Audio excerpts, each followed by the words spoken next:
जय हिंद दोस्तों, मैं संजय अंकित यादव आप सभी क्षेत्रवासी प्रखंड वासियों को आपकी आवाज़ में स्वागत है। दोस्तों, आज अभी हम लोग देख रहे हैं बहुत जब से जातीय जनगणना के आंकड़ा बिहार में आया है तब से बहुत लोग समांतियों लोगों को पेट फट रहा है। और यह जातीय जनगणना को जो सरकार पारदर्शी रूप से लाई है उस सरकार को बहुत बहुत धन्यवाद, क्योंकि यह जातीय जनगणना समाजवादियों का मांग था। जब से यह एक ऐसी मुद्दा थी, आज से नहीं, समाजवादियों ने बहुत दिनों से संघर्ष कर रही थी जातीय जनगणना पर। और यह पहली उदाहरण है बिहार में कि यहाँ की नीतीश सरकार ने जातीय जनगणना को पारदर्शी रूप से हम सबके बीच लाई है। दोस्तों, जातीय जनगणना बहुत ज़रूरी है। आप जिसकी जितनी संख्या है उतनी उनकी जितनी आबादी उतनी हिस्सेदारी हर चीज़ में होनी चाहिए। राजनीति में होनी चाहिए, उसकी शिक्षा में होनी चाहिए, उसको नौकरी में होनी चाहिए। तो इसलिए लोगों को जो पेट फट रहा है कि जिसकी प्रतिशत देख रहे हैं 0 पॉइंट कुछ कुछ है, और उनकी बहुत जगह क्या है, उनकी आपका 10%, 20%, 80% कुछ कुछ ऐसे डिपार्टमेंट हैं जिसको 0 पॉइंट समथिंग जनसंख्या है, उसकी जो है 80% तक उसका भागीदारी है। तो इसलिए जिसकी जितनी आबादी उतनी भागीदारी नहीं होगी तो दोस्तों आप जानिए कि निष्पक्ष और आपकी उसका सत्यता नहीं आएगी।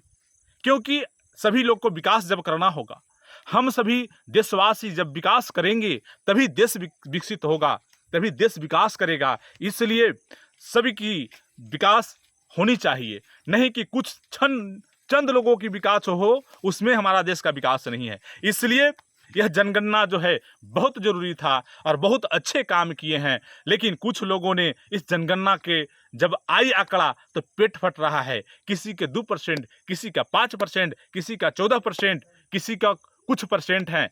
और उनकी हम तो कहते हैं हम लोग का मांग है, समाजवादियों की मांग है। जो देश में समाजवादियों की मांग है वह है जिसकी जितनी हिस्सेदारी हो उतनी भागीदारी भी होनी चाहिए, हर डिपार्टमेंट में होनी चाहिए, उनकी राजनीतिक में भी उतनी होनी चाहिए, संसद भी बन के उतनी जाएं, विधायक भी उतनी बन के जाएं, तब अपनी आवाज़ को बुलंद करेंगे, तब आवाज़ को अपने हक अधिकार को मांग पाएंगे। नहीं कि जिसकी आबादी है 0%, वो आदमी वहाँ पे जाएंगे तो 14% वाले को, 12% वाले के, 5% वाले को कहाँ से उन्होंने विकास के लिए सोचेगा, सिर्फ अपना विकास सोचेगा। इसलिए सबका विकास जब करना होगा, देश के विकास हित में लोग सोचते हैं, तो इस जनगणना पर उनको शाबाशी देना चाहिए, नहीं कि पेट फट रहा है लोग को। अभी मैं देखा 2 दिन पहले ही जीतन राम मांझी जी, हमारे पूर्व मुख्यमंत्री हैं, वो बहुत भोला भला आदमी है, उन्होंने भी आंकड़ा को लेकर कुछ कहा, लेकिन इतराज नहीं है, भोला भला आदमी है। उनके इर्द गिर्द जो घूम रहे हैं वैसा ही गुमराह लोग घूम रहे हैं, जो उनको गुमराह कर दिए। भोले भाले व्यक्ति हैं बेचारे, उनको समझा दिए, आंकड़ा सही नहीं रखे, तब उन्होंने कुछ बोल रहे थे। उन्होंने जो आंकड़ा देख रहे थे 1931 में यादवों की जनसंख्या कह रहे थे कि 4% है।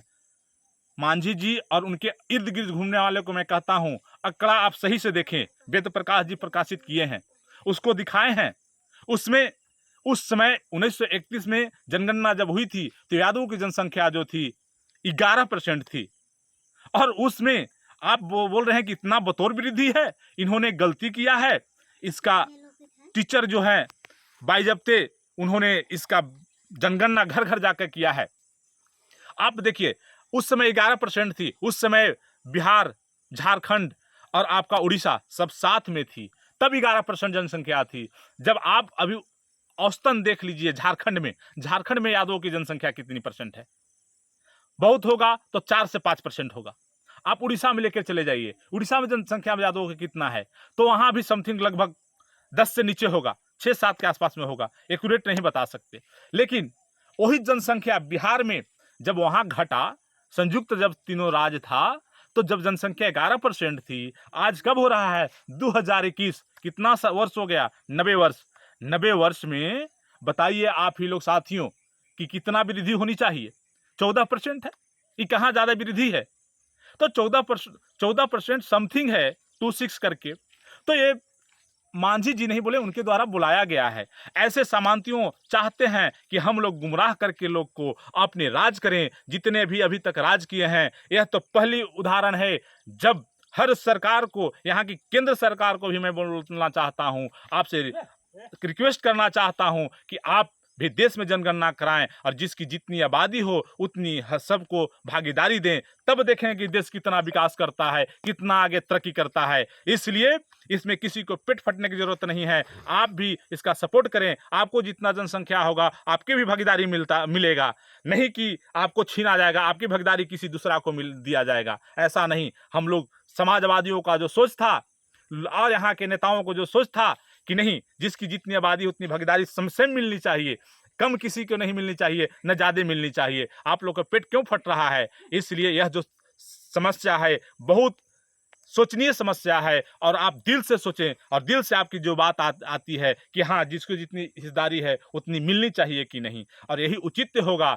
मैं किसी को पक्ष नहीं विपक्ष नहीं करता हूं, लेकिन हाँ, जो उचित है उसको अधिकार मिलना चाहिए। नहीं मिलता है तो उसको लोग को अपने अधिकार के लिए आवाज उठानी चाहिए, बुलंद करनी चाहिए। इसलिए यहाँ के नेताओं को जो पेट फट रहा है, इसीलिए फट रहा है कि जिसकी आबादी 12% है, 14% है, वो 14% हिस्सेदारी लाएगी। हमको आबादी 1% है, हम यहाँ पर 80% रहते थे, इसीलिए पेट फट रहा होगा। इसलिए आप लोग भी अपनी जो आबादी है उस पे आए और आपको भी हिस्सेदारी मिलेगा। सबकी जितनी आबादी उतनी हिस्सेदारी मिलेगा। इसलिए किसी को पेट नहीं फटे। मैं देशवासियों से कहना चाहता हूं, आप लोग समर्थन करें और हर राज्य में जातीय जनगणना होनी चाहिए, और इसी तरह से तभी देश मेरा विकास करेगा। इसी चंद शब्दों के साथ मैं आप सभी का